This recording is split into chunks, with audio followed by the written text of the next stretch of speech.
सिर्फ पैसे पिछे कोई बंदा जेल दे विच नहीं रहना चाहिए।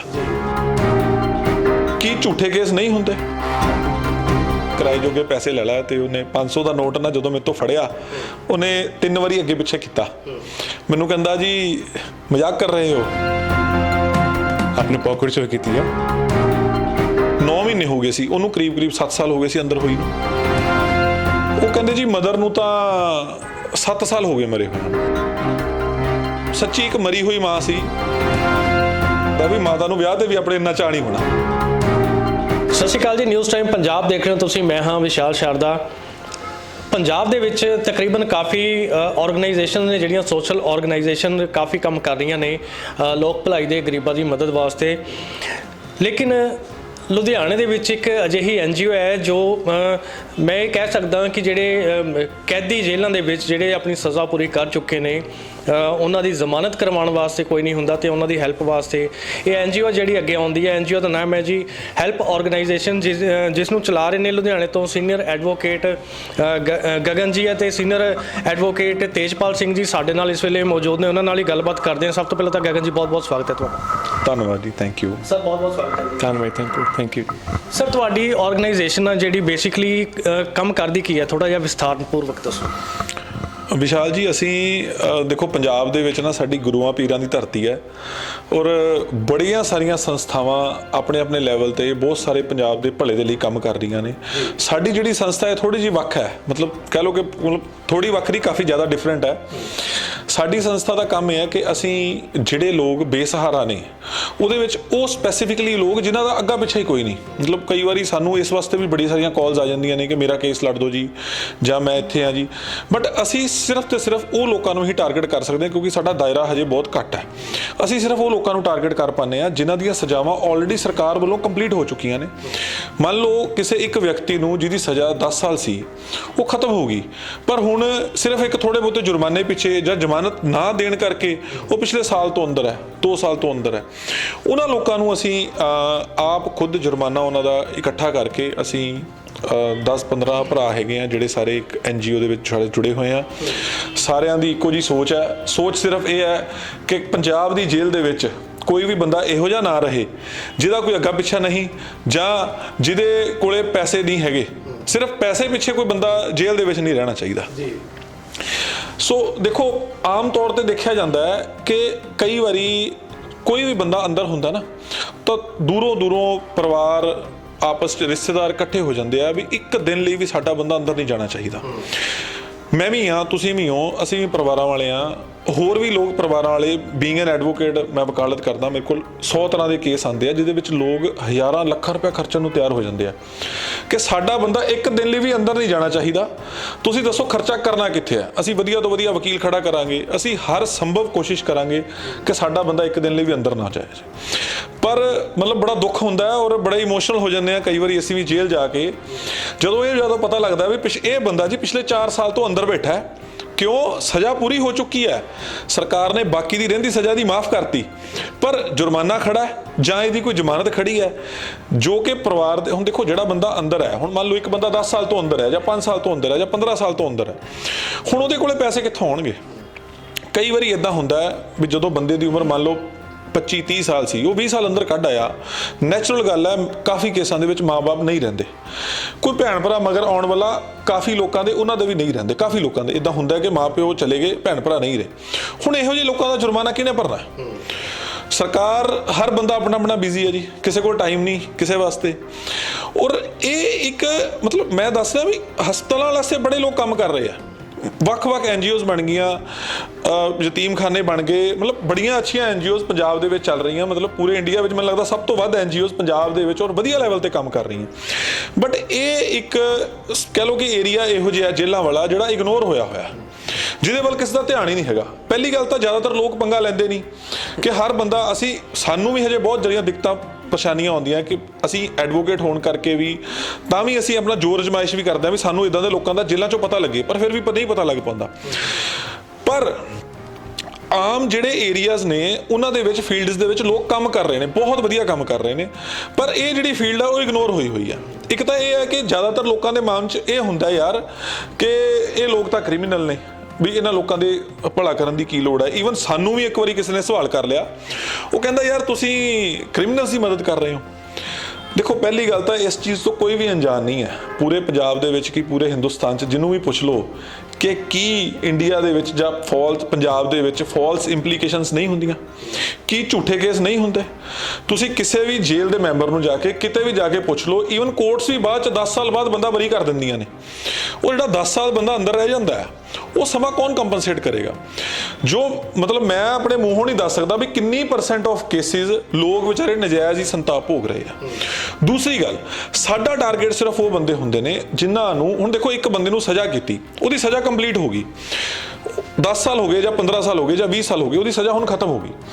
ਜਿਹਨੂੰ ਯਾਰ ਸਰਕਾਰ ਨੇ ਮਾਫ ਹੀ ਕਰਤਾ, ਉਹਨੂੰ ਹੁਣ ਅੰਦਰ ਆਪਾਂ ਰੱਖ ਕੇ ਕਰਨਾ ਵੀ ਕੀ ਹੈ?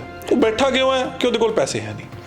ਜੇ ਉਹਦੀ ਜੇਬ 'ਚ ਹੁਣ ਮੰਨ ਲਓ ਇੱਕ ਬੰਦਾ 5000 ਰੁਪਏ ਜੁਰਮਾਨੇ ਪਿੱਛੇ 1 ਸਾਲ ਅੰਦਰ ਰਹਿ ਗਿਆ, ਉਹ 5000 ਰੁਪਇਆ ਇੱਕ ਤਾਂ ਸਰਕਾਰ ਦਾ ਉਹ ਕਿਤਾ ਚਲੋ ਗਿਆ ਹੀ ਗਿਆ, ਉਹਨੇ ਨਹੀਂ ਦਿੱਤਾ। ਦੂਸਰੀ ਗੱਲ, ਉਹਦਾ ਪਰ ਮੰਥ ਕਿੰਨਾ ਖਰਚਾ ਜਿਹੜਾ ਸਰਕਾਰ ਨੂੰ ਝੱਲਣਾ ਪੈ ਰਿਹਾ। ਸੋ ਮੇਰੇ ਹਿਸਾਬ ਨਾਲ ਤਾਂ ਸਰਕਾਰ ਨੂੰ ਆਪ ਹੀ ਇਹਦੇ ਤੇ ਧਿਆਨ ਦੇਣਾ ਚਾਹੀਦਾ ਵੀ ਜਿਹੜੇ ਲੋਕ ਸਿਰਫ ਜੁਰਮਾਨੇ ਕਰਕੇ ਜਾਂ ਸਿਰਫ ਇੱਕ ਜ਼ਮਾਨਤ ਕਰਕੇ ਅੰਦਰ ਬੈਠੇ ਨੇ, ਉਹਨਾਂ ਵੱਲ ਇੱਕ ਵੱਖਰੀ ਕਮੇਟੀ ਬਣਾਈ ਜਾਵੇ, ਉਹਨਾਂ ਵੱਲ ਧਿਆਨ ਦਿੱਤਾ ਜਾਵੇ। ਕਿਉਂ ਇਹੋ ਜਿਹੇ ਲੋਕਾਂ ਮਗਰ, ਦੇਖੋ ਜਿਹੜਾ ਬੰਦਾ ਗਰੀਬ ਹੈ ਜਾਂ ਬੇਸਹਾਰਾ, ਉਹਦੇ ਮਗਰ ਤਾਂ ਬੋਲਣ ਵਾਲਾ ਵੀ ਕੋਈ ਨਹੀਂ, ਨਾ ਉਹ ਅੰਦਰ ਬੈਠਾ ਹੈ ਉਹ ਆਪਣੀ ਆਵਾਜ਼ ਸਰਕਾਰ ਤੱਕ ਪਹੁੰਚਾ ਸਕਦਾ, ਨਾ ਬਾਹਰ ਆ ਕੇ ਉਹਦੇ 'ਚ ਦਮ ਹੁੰਦਾ ਕਿ ਉਹ ਕੁਝ ਬੋਲੇ, ਜਦੋਂ ਛੁੱਟਦਾ ਉਹ ਭੱਜ ਜਾਂਦਾ। ਸੋ ਇੱਕ ਇਹੋ ਜਿਹੀ ਚੀਜ਼ ਹੈ ਜਿਹੜੀ ਇਗਨੋਰ ਹੋਈ ਹੋਈ ਹੈ ਸਰਕਾਰਾਂ ਤੋਂ। ਮਤਲਬ ਇੱਥੇ ਕਹਿ ਸਕਦੇ ਹਾਂ ਕਿ ਇੱਥੇ ਅਮੈਂਡਮੈਂਟ ਕਰਨ ਦੀ ਲੋੜ ਹੈਗੀ ਆ ਕਿ ਜਿਹੜੇ ਆਪਣੀ ਸਜ਼ਾ ਪੂਰੀ ਕਰ ਚੁੱਕੇ ਆ ਉਹਨਾਂ ਦੀ ਜ਼ਮਾਨਤ ਕਰਵਾਉਣ ਵਾਸਤੇ ਕੋਈ ਨਹੀਂ ਹੈਗਾ, ਤਾਂ ਕਿਤੇ ਨਾ ਕਿਤੇ ਸਰਕਾਰ ਨੂੰ ਇਹ ਸੋਚਣਾ ਚਾਹੀਦਾ ਕਿ ਉਹਦੀ ਜਿਹੜੀ ਜ਼ਮਾਨਤ ਹੈ, ਜ਼ਮਾਨਤ ਨਹੀਂ ਹੋ ਰਹੀ ਤਾਂ ਉਹਦੀ ਮਹੀਨਾ 2 ਮਹੀਨਾ ਜਾਂ 3 ਮਹੀਨੇ ਸਜ਼ਾ ਹੋਰ ਦੇ ਦਈਏ, ਲੇਕਿਨ ਉਹਨੂੰ ਬਰੀ ਤੱਕ ਆਪਾਂ ਕਰ ਦਈਏ ਉੱਥੋਂ। ਵਿਸ਼ਾਲ ਜੀ, ਤੁਹਾਡਾ ਬੜਾ ਵਧੀਆ ਤੁਸੀਂ ਸਵਾਲ ਕੀਤਾ। ਹੁਣ ਅਸੀਂ ਰੀਸੈਂਟਲੀ ਅੱਜ ਤੋਂ 15 ਦਿਨ ਪਹਿਲਾਂ ਇੱਕ ਬੰਦੇ ਦਾ ਜੁਰਮਾਨਾ ਵਗੈਰਾ ਭਰ ਕੇ ਉਹਨੂੰ ਬਾਹਰ ਕਰਵਾਇਆ। ਉਹ ਬੜੀ ਹੀ ਮਤਲਬ ਭਾਵੁਕ ਹੋ ਗਿਆ ਮੈਂ ਵੀ ਗੱਲ ਸੁਣ ਕੇ ਕਿ ਉਹ ਬੰਦੇ ਦੀ ਸਜ਼ਾ ਜਿਹੜੀ ਹੈ ਉਹ 2016 ਦੇ ਵਿੱਚ ਸਰਕਾਰ ਨੇ ਉਹਨੂੰ ਖਤਮ ਕਰਤਾ ਸੀ ਵੀ ਇਹਦੀ ਸਜ਼ਾ ਮਾਫ ਕਰਕੇ ਇਹਨੂੰ ਬਾਹਰ ਕੱਢ ਦਿਓ। ਪਰ ਉੱਥੇ ਇੱਕ ਕੰਡੀਸ਼ਨ ਰੱਖਤੀ ਕਿ ਇਹਦੀ ਕੋਈ ਬੰਦਾ ਜ਼ਮਾਨਤ ਦੇਵੇ। ਉਹ ਬੰਦੇ ਦੀ ਉਮਰ ਦੇਖੋ ਸਨ 2000 ਦੇ ਵਿੱਚ ਉਹ ਅੰਦਰ ਗਿਆ, ਉੜੀਸਾ ਦਾ ਰਹਿਣ ਵਾਲਾ ਸੀ। 2016 ਦੇ ਵਿੱਚ ਉਹਦੀ ਸਜ਼ਾ ਖਤਮ ਹੋ ਗਈ। ਕੋਈ ਆਮ ਤੁਹਾਡੇ ਮੇਰੇ ਵਰਗਾ ਹੁੰਦਾ ਜਿਹਦੇ ਕੋਈ ਮਗਰ ਕੋਈ ਮਾਂ ਬਾਪ ਭੈਣ ਭਰਾ ਕੋਈ ਜਾਂਦਾ, ਉਹਨੂੰ ਸ਼ਾਇਦ ਉਹ 2016 'ਚ ਹੀ ਉਹ ਬਾਹਰ ਆ ਜਾਂਦਾ। ਪਰ ਉਹ ਗਰੀਬ ਦਾ ਕਸੂਰ ਇਹੀ ਸੀ ਕਿ ਉਹ ਗਰੀਬ ਸੀ, ਉਹਦਾ ਅੱਗਾ ਪਿੱਛਾ ਕੋਈ ਨਹੀਂ ਸੀ। ਔਰ ਸਾਨੂੰ ਵੀ ਇਹੋ ਜਿਹੇ ਲੋਕਾਂ ਬਾਰੇ ਨਹੀਂ ਪਤਾ ਲੱਗਦਾ, ਜੇਲ੍ਹ ਵਾਲੇ ਦੱਸਦੇ ਆ ਤਾਂ ਹੀ ਪਤਾ ਲੱਗਦਾ। 2016 ਵਿੱਚ ਉਹਦੀ ਸਜ਼ਾ ਪੂਰੀ ਹੋ ਗਈ। ਉਸ ਤੋਂ ਬਾਅਦ ਕੰਡੀਸ਼ਨ ਰੱਖਤੀ ਕਿ ਇਹ ਪਹਿਲਾਂ ਜ਼ਮਾਨਤ ਭਰੂਗਾ, ਇਹਦੀ ਕੋਈ ਜ਼ਮਾਨਤ ਦਊਗਾ, ਫਿਰ ਬਾਹਰ ਆਊਗਾ। ਉਹਦੀ ਜ਼ਮਾਨਤ ਕੋਈ ਨਹੀਂ ਦੇਣ ਆਇਆ। ਇੱਥੇ ਕਾਨੂੰਨ ਬਣਨ ਦੀ ਲੋੜ ਹੈ। ਇਸ ਪੁਆਇੰਟ ਤੇ ਜੇਲ੍ਹ ਮੰਤਰੀ ਸਾਹਿਬ ਨੂੰ ਚਾਹੀਦਾ ਵੀ ਕਾਨੂੰਨ ਇਦਾਂ ਦਾ ਬਣਾਵੇ ਵੀ ਜੇ ਉਹਦੀ ਕੋਈ ਜ਼ਮਾਨਤ ਨਹੀਂ ਭਰਨ ਆਇਆ ਤਾਂ ਮਹੀਨਾ 2 ਮਹੀਨਾ 3 ਮਹੀਨਾ ਬਹੁਤ ਹੁੰਦੇ ਆ ਜੀ, ਕੋਈ ਇੱਕ ਦਿਨ ਵੀ ਫਾਲਤੂ ਨਹੀਂ ਕੱਟਦਾ। ਜੇ ਕਿਸੇ ਕੋਲ ਕੋਈ 5-10-20 ਰੁਪਈਆ ਹੈਗਾ ਨਾ ਤਾਂ ਕੋਈ ਇੱਕ ਦਿਨ ਵੀ ਫਾਲਤੂ ਨਹੀਂ ਕੱਟਦਾ। ਜੇ ਉਹ ਕੱਟ ਰਿਹਾ ਤਾਂ ਇਹਦਾ ਮਤਲਬ ਉਹਦਾ ਅੱਗਾ ਪਿੱਛਾ ਕੋਈ ਹੈ ਨਹੀਂ। ਤੁਸੀਂ 2 ਮਹੀਨੇ 3 ਮਹੀਨੇ ਵੇਟ ਕਰੋ। ਜੇ ਉਹਦੇ ਮਗਰ ਕੋਈ ਜ਼ਮਾਨਤ ਭਰਨ ਨਹੀਂ ਆਇਆ, ਤੁਸੀਂ ਕਹੋ ਵੀ ਭਾਈ ਤੂੰ ਆਪਣੀ ਜ਼ਮਾਨਤ ਆਪ ਦੇ, ਤੂੰ ਕਾਗਜ਼ ਭਰ ਵੀ ਮੈਂ ਆਪਣਾ ਚਾਲ ਚੱਲਣ ਠੀਕ ਰੱਖੂੰਗਾ। ਜਦ ਇੰਨੇ ਸਾਲ ਉਹਨੇ ਸਜ਼ਾ ਦੇ ਕੱਟ ਹੀ ਲਏ ਤਾਂ ਉਹਨੂੰ ਹੁਣ ਛੱਡਣਾ ਚਾਹੀਦਾ ਸੀ। ਉਹਦੀ ਜਿਹੜਾ ਕੰਮ ਉਹ 2016 'ਚ 2-3 ਮਹੀਨਿਆਂ ਬਾਅਦ ਹੋਣਾ ਚਾਹੀਦਾ ਸੀ, ਉਹ ਹਜੇ ਤੱਕ ਨਹੀਂ ਹੋਇਆ ਸੀ। ਫਿਰ ਆ ਕੇ ਉਹਦੀ ਜਦੋਂ ਉਹਨਾਂ ਨੇ ਕਹਿ ਦਿੱਤਾ ਵੀ ਤੁਸੀਂ ਪਰਸਨਲ ਬੌਂਡ ਤੇ ਇਹਨੂੰ ਛੱਡ ਦਿਓ, ਪਰ ਯਾਰ 4 ਸਾਲ ਬਾਅਦ ਕਿਹਾ। 4 ਸਾਲ ਦੇਖੋ ਬਹੁਤ ਟਾਈਮ ਪੀਰੀਅਡ ਹੁੰਦਾ। ਲੋਕ ਕਤਲ ਕੇਸ 'ਚ ਅਸੀਂ ਸੁਣਦੇ ਹਾਂ ਵੀ 1-2 ਸਾਲ ਦੀ ਸਜ਼ਾ ਕੱਟ ਕੇ ਜ਼ਮਾਨਤ ਤੇ ਬਾਹਰ ਵੀ ਆ ਗਏ। ਉਹਨੇ ਤਾਂ 2016 ਤੋਂ ਬਾਅਦ ਇੱਕ ਕਤਲ ਕੇਸ ਦੀ ਸਜ਼ਾ ਹੋਰ ਕੱਟ ਲਈ ਦਾ ਮਤਲਬ। ਫਿਰ ਉਹਦਾ ਜੁਰਮਾਨਾ ਖੜ ਗਿਆ। ਉਹ ਜੁਰਮਾਨਾ ਖੜਾ ਨਾ ਭਰਨ ਕਰਕੇ ਉਹ ਬੰਦਾ ਪਿਛਲੇ 1 ਸਾਲ ਤੋਂ ਫਿਰ ਅੰਦਰ ਸੀ। ਹੁਣ ਉਹਨੇ ਹਜੇ ਵੀ 9 ਮਹੀਨੇ ਉਹਦੇ ਹਜੇ ਵੀ ਖੜੇ ਸੀਗੇ ਜੇ ਉਹ ਜੁਰਮਾਨਾ ਨਾ ਭਰਿਆ ਜਾਂਦਾ ਤਾਂ। ਚਲੋ ਉਹਦਾ ਜੁਰਮਾਨਾ ਭਰਿਆ, ਉਹਨੂੰ ਬਾਹਰ ਕੱਢਿਆ। ਉਹਨੂੰ ਨਹੀਂ ਪਤਾ ਸੀ ਕਿ ਮੈਂ ਬਾਹਰ ਆਉਣਾ। ਉਹਨੂੰ ਬਾਹਰ ਆਏ ਨੂੰ ਅਸੀਂ ਦੱਸਿਆ ਵੀ ਭਾਈ ਤੈਨੂੰ ਖਤਮ ਕਰਤੀ ਹੈ। ਈਵਨ ਉਹਨੂੰ ਅਸੀਂ ਇਹ ਵੀ ਕਿਹਾ ਸੰਸਥਾ ਵੱਲੋਂ ਵੀ ਚੱਲ ਅਸੀਂ ਤੈਨੂੰ ਯਾਰ ਸਟੇਸ਼ਨ ਤੇ ਛੱਡ ਆਉਂਦੇ ਹਾਂ ਜਾਂ ਤੈਨੂੰ ਬੱਸ ਸਟੈਂਡ ਛੱਡ ਦਿੰਦੇ ਹਾਂ ਵੀ ਤੂੰ ਉੜੀਸਾ ਦਾ ਰਹਿਣ ਵਾਲਾ। ਉਹ ਬੰਦੇ ਦੇ ਹਾਲਾਤ ਮੈਂ ਤੁਹਾਨੂੰ ਦੱਸ ਨਹੀਂ ਸਕਦਾ। ਭਾਵੁਕ ਹੋਇਆ ਸੀ। ਉਹਨੂੰ ਇਹ ਨਹੀਂ ਸੀ ਸਮਝ ਆ ਰਿਹਾ ਕਿ ਮੈਂ ਸੱਚੀ ਬਾਹਰ ਆ ਗਿਆ। ਫਿਰ ਦੂਸਰੀ ਗੱਲ ਹੈ, ਜਿਹੜਾ ਬੰਦਾ ਇੰਨੇ ਸਾਲ ਬਾਹਰ ਕੱਟਦਾ ਉਹਦੀ ਮਾਨਸਿਕਤਾ ਵੀ ਥੋੜੀ ਜਿਹੀ ਹਿੱਲ ਜਾਂਦੀ ਆ। ਉਹਨੂੰ ਨਹੀਂ ਸਮਝ ਆਉਂਦੀ ਤੁਸੀਂ ਕੀ ਕਹਿ ਰਹੇ ਹੋ ਕੀ ਨਹੀਂ ਕਹਿ ਰਹੇ, ਕੁਛ ਨਹੀਂ ਉਹਨੂੰ ਪਤਾ ਲੱਗ ਰਿਹਾ ਸੀ। ਮੈਂ ਉਹਦੀਆਂ ਮਿੰਨਤਾਂ ਕਰ ਲਈਆਂ ਵੀ ਤੈਨੂੰ ਚੱਪਲਾਂ ਲੈ ਦਈਏ, ਤੈਨੂੰ ਕੱਪੜੇ ਲੈ ਦਈਏ, ਠੰਡ ਬਹੁਤ ਹੈ, ਤੂੰ ਕਿੱਦਾਂ ਜਾਏਗਾ, ਤੈਨੂੰ ਕਿਰਾਇਆ ਦੇ ਦਈਏ। ਉਹਨੇ ਸਾਡੀ ਕੋਈ ਗੱਲ ਨਹੀਂ ਸੁਣੀ। ਈਵਨ ਮੇਰਾ ਤਾਂ ਮਨ ਸੀ ਵੀ ਇੱਥੇ ਕਿਸੇ ਹੋਰ ਸੰਸਥਾ ਦੇ ਜਿੱਥੇ ਕਿਤੇ ਉਹਨੂੰ ਰਾਤ ਨੂੰ ਰੱਖਿਆ ਜਾ ਸਕੇ, ਕਿਉਂਕਿ ਟ੍ਰੇਨਾਂ ਨਹੀਂ ਚੱਲ ਰਹੀਆਂ। ਮੈਨੂੰ ਵੀ ਪਤਾ ਸੀ ਟ੍ਰੇਨਾਂ ਨਹੀਂ ਚੱਲ ਰਹੀਆਂ। ਅਸੀਂ ਉਹਨੂੰ ਬੜੀ ਮਿੰਨਤ ਕੀਤੀ ਵੀ ਚੱਲ ਵੀ ਤੂੰ ਸਾਡੇ ਨਾਲ ਚੱਲ। ਤੁਸੀਂ ਮੰਨੋਗੇ ਨਹੀਂ, ਮੇਰੀਆਂ ਲੱਖ ਮਿੰਨਤਾਂ ਕਰਨ ਤੇ ਵੀ ਉਹ ਸਾਡੀ ਗੱਡੀ 'ਚ ਨਹੀਂ ਬੈਠਾ। ਸ਼ਾਇਦ ਉਹਨੂੰ ਲੱਗਦਾ ਸੀ ਵੀ ਸ਼ਾਇਦ ਕਿਤੇ ਹੁਣ ਦੁਬਾਰਾ ਕਿਸੇ ਹੋਰ ਜੇਲ੍ਹ 'ਚ ਨਾ ਲੈ ਜਾਣ ਮੈਨੂੰ। ਇੱਥੇ ਤੁਸੀਂ ਜ਼ਿਕਰ ਕੀਤਾ ਸੀ ਕਿ ਤੁਸੀਂ 500 ਰੁਪਏ ਦਾ ਨੋਟ ਦਿੱਤਾ, ਉਹਦੀ ਮਦਦ ਕੀਤੀ, ਲੇਕਿਨ ਉਹ ਨੋਟ ਨੂੰ ਨਕਲੀ ਸਮਝਿਆ ਜਾਂ ਕਿੱਦਾਂ, ਉਹਨੇ ਕੀ ਬਿਹੇਵ ਸੀਗਾ ਉਹਦਾ ਉਸ time? ਮੈਂ ਕਿਹਾ ਯਾਰ ਚੱਲ ਤੂੰ ਸਾਡੇ ਨਾਲ ਤਾਂ ਨਹੀਂ ਆ ਰਿਹਾ ਵੀ ਚੱਲ ਕਿਰਾਏ ਜੋਗੇ ਪੈਸੇ ਲੈ ਲੈ, ਤੇ ਉਹਨੇ 500 ਦਾ ਨੋਟ ਨਾ ਜਦੋਂ ਮੇਰੇ ਤੋਂ ਫੜਿਆ ਉਹਨੇ 3 ਵਾਰੀ ਅੱਗੇ ਪਿੱਛੇ ਕੀਤਾ। ਮੈਨੂੰ ਕਹਿੰਦਾ ਜੀ ਮਜ਼ਾਕ ਕਰ ਰਹੇ ਹੋ। ਉਹ ਮੈਂ ਕਿਹਾ ਯਾਰ ਵੀ ਪਤਾ ਨਹੀਂ ਇਹ ਕਿਉਂ ਕਹਿੰਦਾ। ਫਿਰ ਮੈਨੂੰ ਯਾਦ ਆਇਆ ਵੀ 2016 'ਚ ਨੋਟਬੰਦੀ ਹੋ ਗਈ ਸੀ, ਵੀ ਇਹ ਤਾਂ ਵਿਚਾਰਾ ਸਨ 2000 ਦਾ ਅੰਦਰ ਹੈ, ਇਹਨੇ ਤਾਂ ਪੁਰਾਣਾ ਨੋਟ ਹੀ ਦੇਖਿਆ ਸੀ, ਨਵਾਂ ਨੋਟ ਤਾਂ ਇਹਨੇ ਅੱਜ 20 ਸਾਲ ਬਾਅਦ ਦੇਖਿਆ। ਮਤਲਬ ਉਹਨੂੰ ਨਹੀਂ ਸੀ ਜਾਣਕਾਰੀ ਕਿ ਨੋਟ ਜਿਹੜੇ ਹੈਗੇ ਨਵੇਂ ਆ ਗਏ ਹੋਏ ਨੇ, ਪੁਰਾਣੇ ਬੰਦ ਹੋ ਗਏ। ਨਹੀਂ ਜਾਣਕਾਰੀ ਸੀ ਉਹਨੂੰ। ਜਦੋਂ ਦੱਸਿਆ ਤੇ ਮੈਨੂੰ ਕਹਿੰਦਾ ਇਹ ਚੱਲੇਗਾ। ਮੈਂ ਕਿਹਾ ਯਾਰ ਚੱਲੂਗਾ, ਤੂੰ ਚਲਾ ਕੇ ਦੇਖ, ਇਹ ਅਸਲੀ ਨੋਟ ਹੈ, ਵੀ ਅਸੀਂ ਵੀ ਚਾਹੁੰਦੇ ਹਾਂ ਤੂੰ ਘਰੇ ਪਹੁੰਚ ਜਾਵੇਂ। ਚਲੋ ਦੇਖੋ ਇਹੋ ਜਿਹੇ ਬੰਦੇ ਨਾਲ ਹੁਣ ਉਹਨੂੰ ਉੜੀਸਾ, ਸਾਨੂੰ ਵੀ ਹੁੰਦਾ ਵੀ ਸਾਡੇ ਪੰਜਾਬ ਦੀ, ਸਾਡੇ ਪੰਜਾਬ ਵਾਸੀਆਂ ਦੀ ਇਮੇਜ ਬਾਹਰਲੇ ਸ਼ਹਿਰਾਂ 'ਚ ਚੰਗੀ ਜਾਵੇ। ਜਿਹੜਾ ਇੱਕ ਬੰਦਾ ਅੱਜ ਤੱਕ ਅਸੀਂ ਕਰੀਬ 50+ ਬੰਦੇ ਛੁਡਾ ਚੁੱਕੇ ਹਾਂ, ਔਰ ਜ਼ਿਆਦਾਤਰ ਲੋਕ ਪੰਜਾਬ ਤੋਂ ਬਾਹਰ ਵਾਲੇ ਸੀ ਕਿਉਂਕਿ ਗਰੀਬੀ ਬਹੁਤ ਹੈ। ਯੂਪੀ, ਬਿਹਾਰ, ਛੱਤੀਸਗੜ੍ਹ ਦੇ ਲੋਕ, ਹੁਣ ਇਹ ਲੜਕਾ ਉੜੀਸਾ ਦਾ ਸੀ, ਗਰੀਬੀ ਬਹੁਤ ਹੈ। ਉਹ ਲੋਕਾਂ ਨੇ ਹੁਣ ਜੇ ਉਹਨਾਂ ਨੇ ਅੱਜ ਮੰਨ ਲਓ ਕਈ ਵਾਰੀ ਇਦਾਂ ਹੁੰਦਾ ਵੀ ਤੁਸੀਂ ਸਿਰਫ ਤੇ ਸਿਰਫ ਆਪਣੇ ਆਪ ਨੂੰ ਰਿਪਰੈਜ਼ੈਂਟ ਨਹੀਂ ਕਰ ਰਹੇ ਹੁੰਦੇ, ਤੁਸੀਂ ਇੱਕ ਸੰਸਥਾ ਨੂੰ ਰਿਪਰੈਜ਼ੈਂਟ ਨਹੀਂ ਕਰ ਰਹੇ ਹੁੰਦੇ, ਤੁਸੀਂ ਕਈ ਵਾਰੀ ਇੱਕ ਸਪੈਸੀਫਿਕਲੀ ਸਟੇਟ ਨੂੰ ਹੀ ਰਿਪਰੈਜ਼ੈਂਟ ਕਰ ਰਹੇ ਹੁੰਦੇ ਹੋ। ਹੁਣ ਉਹਦੇ ਅੱਗੇ ਸਾਡੀ ਇਮੇਜ ਚੰਗੀ ਜਾਊਗੀ ਵੀ ਹਾਂ ਯਾਰ ਬਈ ਉੱਥੇ ਇਦਾਂ ਦੇ ਬੰਦੇ ਵੀ ਹੈਗੇ ਆ ਜਿਹੜੇ ਕੋਈ ਭਲਾ ਕਰ ਸਕਦੇ ਆ ਜਾਂ ਭਲਾ ਕਰਦੇ ਆ, ਜਾਂ ਸਾਨੂੰ ਉਹਦਾ ਜੁਰਮਾਨਾ ਭਰਿਆ, ਉਹਨੂੰ ਛਡਾਇਆ। ਸਾਨੂੰ ਵੀ ਪਤਾ ਸੀ ਵੀ ਉਹ ਹੁਣ ਇਹਦੇ ਨਾਲ ਦੁਬਾਰਾ ਮੁਲਾਕਾਤ ਨਹੀਂ ਹੋਣੀ ਹੁੰਦੀ। ਕਈ ਵਾਰੀ ਇਦਾਂ ਹੁੰਦਾ, ਉਹ ਤੋਂ ਫੋਨ ਨੰਬਰ ਮੰਗੀਦਾ। ਇਹ ਜਿਹੀਆਂ ਗਰੀਬ ਸਟੇਟਾਂ ਤੋਂ ਲੋਕ ਆਉਂਦੇ ਆ ਜਿਨ੍ਹਾਂ ਕੋਲੇ ਫੋਨ ਨੰਬਰ ਵੀ ਨਹੀਂ ਹੁੰਦਾ, ਈਵਨ ਆਪਣਾ ਨੰਬਰ ਵੀ ਦੇ ਦਿੰਦੇ ਆ, ਪਰ ਦੁਬਾਰਾ ਕਦੇ ਕਾਲ ਨਹੀਂ ਆਈ ਅੱਜ ਤੱਕ। 1 ਜਾਂ 2 ਵਾਰ ਆਈ ਵੀ ਹੈ, ਪਰ ਮੈਕਸਿਮਮ ਟਾਈਮ ਨਹੀਂ ਆਈ।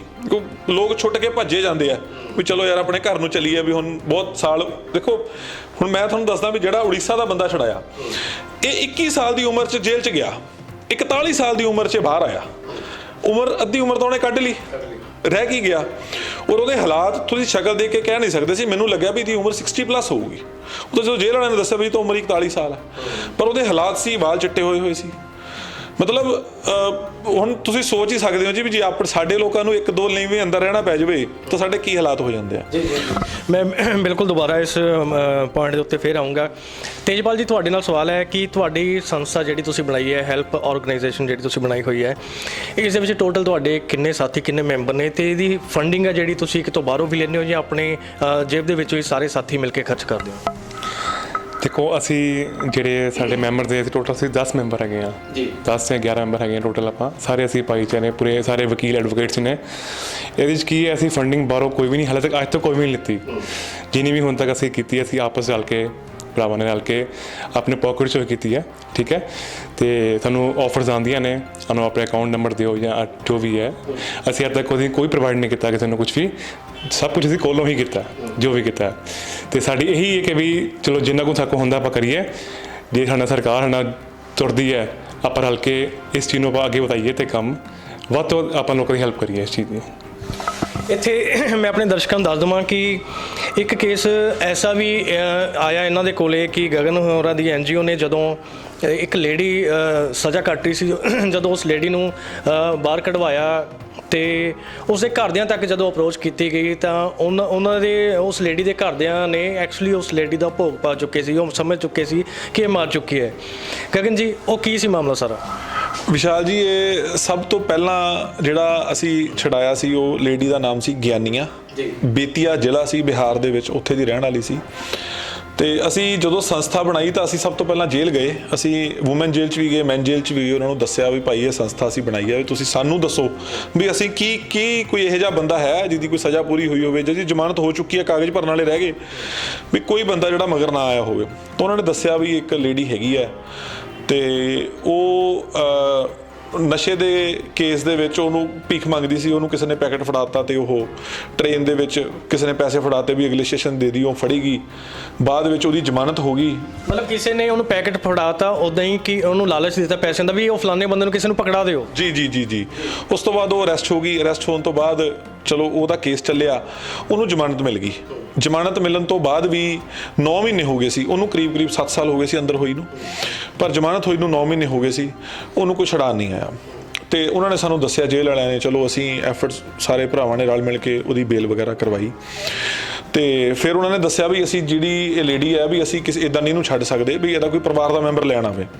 ਚਲੋ ਅਸੀਂ ਸਰਚ ਮਾਰ ਕੇ ਉੱਥੇ ਦੇ ਥਾਣੇ ਲੱਭੇ ਵੀ ਕਿਹੜੇ ਪਿੰਡ ਨੂੰ ਕਿਹੜਾ ਥਾਣਾ ਪੈਂਦਾ, ਉੱਥੇ ਐਸਐਚਓ ਸਾਹਿਬ ਨਾਲ ਗੱਲ ਹੋਈ, ਉੱਥੇ ਉਹਨਾਂ ਨੇ ਟੀਮ ਭੇਜੀ ਆਪਣੀ। ਉਹ ਫਾਈਨਲੀ ਸਾਨੂੰ ਉਹਦਾ ਪਰਿਵਾਰ ਮਿਲ ਗਿਆ। ਉਹਦੀਆਂ 3 ਬੇਟੀਆਂ ਸੀਗੀਆਂ।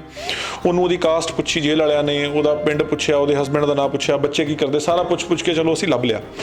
ਲੱਭ ਕੇ ਜਦੋਂ ਘਰੇ ਪਹੁੰਚੇ ਤਾਂ ਉਹਨਾਂ ਨੂੰ ਦੱਸਿਆ ਵੀ ਤੁਹਾਡੀ ਮਦਰ, ਉਹ ਕਹਿੰਦੇ ਜੀ ਮਦਰ ਨੂੰ ਤਾਂ 7 ਸਾਲ ਹੋ ਗਏ ਮਰੇ ਹੋਇਆਂ ਨੂੰ, ਵੀ ਅਸੀਂ ਕਰੀਬ 5 ਸਾਲ ਪਹਿਲਾਂ ਉਹਦਾ ਭੋਗ ਪਾ ਦਿੱਤਾ ਸੀ।